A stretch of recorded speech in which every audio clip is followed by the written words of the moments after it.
Hello everyone, welcome back to the my channel. So आज की इस वीडियो में हम फिर से एक न्यू जॉब वैकेंसी के लिए हम बात करने वाले हैं जो कि मार्च 25 में निकल चुकी है।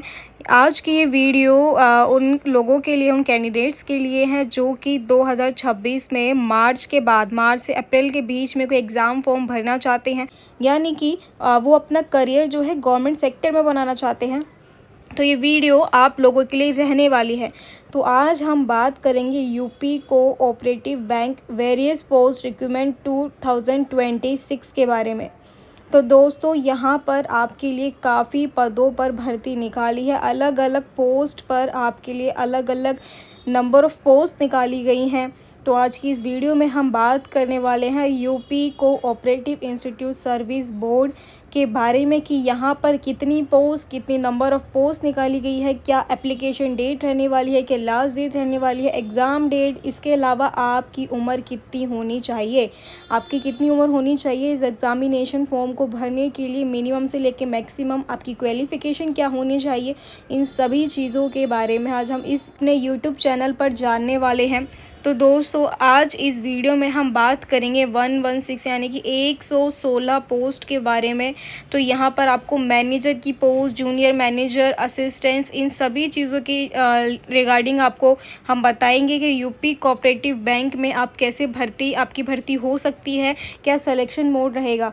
तो इन सब चीज़ों को हम आगे कंटिन्यू करेंगे इस वीडियो में। इस वीडियो को कंटिन्यू करने से पहले मैं आप सभी को सिर्फ यही कहना चाहूँगी कि अगर आप सभी फर्स्ट टाइम मेरे यूट्यूब चैनल पर आ रहे हो, सो प्लीज़ मेक श्योर अभी तक आपने जो मेरा यूट्यूब चैनल है वो सब्सक्राइब कर दिया होगा। बेल आइकन को आपको क्लिक करना है जिससे कि टाइम से टाइम आपको नोटिफिकेशन मिलती रहेगी। सो गाइस, यहाँ पर हम इस वीडियो को शुरू करते हैं। सबसे पहले हम बात कर लेते हैं इम्पोर्टेंट डेट्स के बारे में। तो 25 मार्च को ये नोटिफिकेशन रिलीज़ हो गया है। एग्ज़ामिनेशन फॉर्म आज शुरू हो गए हैं। लास्ट डेट आपकी 15 अप्रैल रहने वाली है और एग्ज़ाम फ़ी पेमेंट की अगर हम बात करें तो वो भी 15 अप्रैल रहने वाली है। तो अभी से आपके पास काफ़ी टाइम है, आप अपना एप्लीकेशन फ़ॉर्म को भर सकते हैं। लेकिन एप्लीकेशन फ़ॉर्म को भरने में ज़्यादा देरी ना करें, क्योंकि जब लास्ट डेट शुरू होती है तो वहाँ पर आपका जो पोर्टल है वो हैंग हो जाता है, बिकॉज़ ऑफ बहुत से कैंडिडेट्स उसको ऑलरेडी फ़िल कर रहे होते हैं एट द सेम टाइम। सो आपको इंश्योर रखना है ये चीज़ कि आपका जो एप्लीकेशन फॉर्म है वो लास्ट डेट से पहले ही आप फिलअप कर दें एंड उसको कंप्लीट कर दें। सो यहाँ पर लास्ट डेट आपकी 15 अप्रैल रहने वाली है। एग्ज़ाम डेट आपको बताई जाएगी, क्योंकि जैसे एप्लीकेशन फॉर्म आप भर देते हैं उसके 2 से 3 या फिर 6 महीने बाद आपका जो है एग्ज़ाम डेट आती है, ठीक है। एंड आपको एडमिट कार्ड मिल जाता है आपके जो है 1 महीने पहले या फिर 15 दिन पहले आपको जो है आपका एडमिट कार्ड भी मिल जाएगा। रिज़ल्ट डेट की बात करें, आपका जैसे एग्ज़ाम होगा उसके कुछ महीने बाद भी आपका रिज़ल्ट आ जाएगा। देन इसके बाद हम इम्पोर्टेंट चीज़ के बारे में बात करते हैं जो कि एप्लीकेशन फ़ी, यानी कि अगर आप इस फॉर्म को भरना चाहते हैं तो आपको यहाँ पर फ़ी पे करनी होगी। तो ओबीसी अगर आप आते हैं ओबीसी की कैटेगरी में तो आपको 500 रुपये पे करने हैं। एससी की कैटेगरी में आते तो आपको 250 रुपये पे करनी है। पीएच कैंडिडेट्स की कैटेगरी में आती है तो आपको कोई फ़ी पे नहीं करनी है। अगर हम बात करें कि हमें अगर ये फ़ी पे करनी है, अगर हमें ये फ़ी वहाँ पर जमा करनी है तो आप कैसे करेंगे। तो सबसे पहले अगर आप साइबर कैफ़े जाते हैं तो वो आपका फ़ी पे कर देंगे। लेकिन अगर आप घर पे अपना एप्लीकेशन फॉर्म भरते हैं, क्योंकि बहुत इजी होता है, कोई मुश्किल नहीं है। जो क्वेश्चन आपसे पूछे गए हैं जस्ट आपको उसका आंसर देना है। आपसे जो डॉक्यूमेंट मांगे गए हैं 3 से 4 चीज़ें होती है। बेसिक इन्फॉर्मेशन, यानी कि आपका नाम, आपकी फैमिली, ठीक है, आपका एड्रेस, ये सब चीज़ें पूछी जाती हैं। देन आपका जो है आपका एजुकेशन से रिलेटेड सब कुछ पूछेगा कि आप कितने क्वालिफाई हैं। थर्ड आपका जो होता है आपका उसमें फ़ी पे करना होता है। तो आप फ़ी कैसे पे कर सकते हैं। डेबिट कार्ड यानी कि एटीएम जो भी आपका होता है, क्रेडिट कार्ड अगर आपका है तो आप क्रेडिट कार्ड से यूज़ कर सकते हैं। इंटरनेट बैंकिंग से आप कर सकते हैं, आईएमपीएस से कर सकते हैं। कैश वॉलेट अगर आपके पास है, कैश कार्ड है या मोबाइल वॉलेट, तो आप उससे भी अपनी जो है फ़ी पे कर सकते हैं। तो यहाँ पर ना यूपीआई का ऑप्शन भी आपको मिल जाएगा। यूपीआई कर सकते हो, पेटीएम, फ़ोनपे, गूगल पे, जो भी आपको सूटेबल लगता है आप उसको पे कर सकते हैं। देन इसके अलावा हम बात करें एज लिमिट के बारे में कि आपकी उम्र कितनी होनी चाहिए इस एग्ज़ामिनेशन फॉर्म को भरने की। तो दोस्तों देखिए, अगर आपकी उम्र 21 से 40 साल के बीच में है, अगर आपकी उम्र 21 से 40 साल के बीच में है तो आप इसको भरने के लिए एलिजिबल हैं, अदरवाइज़ आप एलिजिबल नहीं रहने वाले हैं। बाकी आपको रिलैक्सेशन भी मिल जाएगा जो कि आपको UPCISB की एग्ज़ामिनेशन पोर्टल पे आपको मिलेगा। ठीक है, आपको यहाँ पर रिलैक्सेशन भी कुछ मिल जाएगा जो भी आपकी कैटेगरी होती है SC OBC ST, तो उसके अकॉर्डिंग भी आपको यहाँ पर रिलैक्सेशन देखने को मिलता है।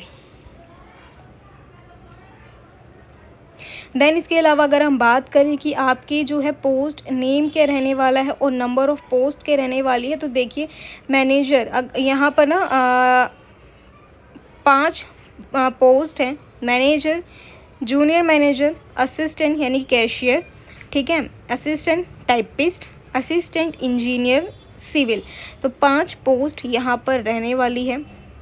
तो यहाँ पर 5 पोस्ट की नंबर ऑफ़ पोस्ट कितनी है? मैनेजर की 7 पोस्ट निकली है, जूनियर मैनेजर की 45 पोस्ट निकली है, कैशियर की बात करें तो 57 पोस्ट निकली है, असिस्टेंट टाइपिस्ट की बात करें तो 2 निकली हैं, असिस्टेंट इंजीनियर की बात करें तो 5 निकली हैं।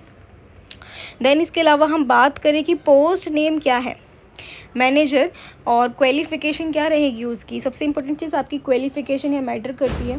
आपकी क्या क्वालिफ़िकेशन होनी चाहिए मैनेजर के लिए? तो candidate must have bachelor degree, आपके पास जो है बैचलर डिग्री होनी चाहिए with economics, mathematics, statistic at least 55% along with basic computer knowledge, O level और इम्प्लीमेंट।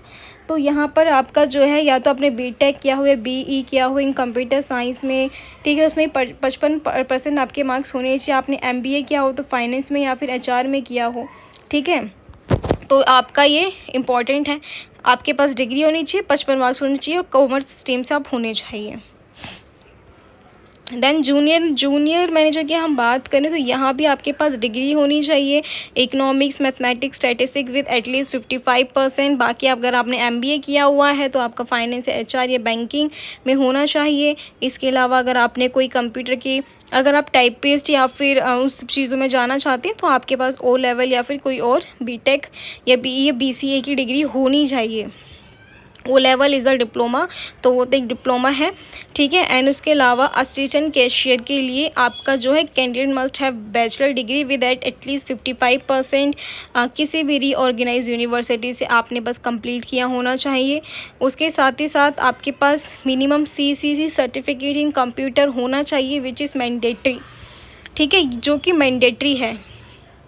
असिस्टेंट टाइपिस्ट की बात करें तो candidate must have a graduate degree from a reorganize university, आपके पास एक बैचलर डिग्री होनी चाहिए। Institute establish by law in India, जो कि एस्टेब्लाइज होनी चाहिए लॉ ऑफ इंडिया के थ्रू, अलॉन्ग विथ टाइपिस्ट स्पीड। अगर आप टाइपिस्ट के लिए करना चाहते हो ना तो आपकी जो स्पीड है वो 30 वर्ड्स पर मिनट होनी चाहिए हिंदी में, और इंग्लिश में आपके 40 वर्ड होने चाहिए, ठीक है। तो इसके अलावा आपका जो CC सर्टिफिकेट आपके पास होना चाहिए, this is also mandatory. Then इसके बाद अगर हम बात करें कि असिस्टेंट इंजीनियर सिविल, इसके लिए आपके पास क्या क्वालिफ़िकेशन होनी चाहिए, तो आपके पास यहाँ भी बैचलर डिग्री होनी चाहिए किसी भी रीऑर्गेनाइज्ड यूनिवर्सिटी से, institute established by a law of India और an equipment qualified reorganized by government. तो ये थी क्वालिफ़िकेशन के बारे में बातें जो कि मैंने आपको इस वीडियो में बता दी हैं। दैन इसके अलावा अगर मैं थोड़ा हट के बात करूँ कि इस फॉर्म को कैसे भरा, मतलब अगर आप इस फॉर्म को भरते हैं तो आपको मतलब क्या किन किन चीज़ों का ध्यान रखना चाहिए। तो interested candidate who wish to apply for UPSISP post can submit their application 15 April. तो यहाँ पे आपको 15 अप्रैल से पहले अपना एग्ज़ामिनेशन फॉर्म भर देना है। Use the click link provided below, आपको मैंने एक नीचे लिंक दिया हुआ है, आपको उस पर क्लिक करना है जिससे कि आप इसकी मेन वेबसाइट पे जा पाएंगे। अदरवाइज़ इसका जो अल्टरनेटिव सॉल्यूशन है, आप ऑफिशियल वेबसाइट जो है UPCISB to completed application process online, आप ये भी सर्च कर सकते हैं। देन मेक श्योर जो भी आप एप्लीकेशन फॉर्म भर रहे हैं वो 15 अप्रैल से पहले ही भर दें। इसके अलावा जो है आपका एज लिमिट, एजुकेशन जो भी है आप यहाँ पर देख लीजिए, उसके अकॉर्डिंग ही वहाँ पर अप्लाई कीजिएगा। जो मैंने आपको बताया है, आपके क्वालिफिकेशन एलिजिबिलिटी होना मैंडेटरी है, अदरवाइज़ आप उस एप्लीकेशन फॉर्म को कंप्लीट नहीं कर पाएंगे।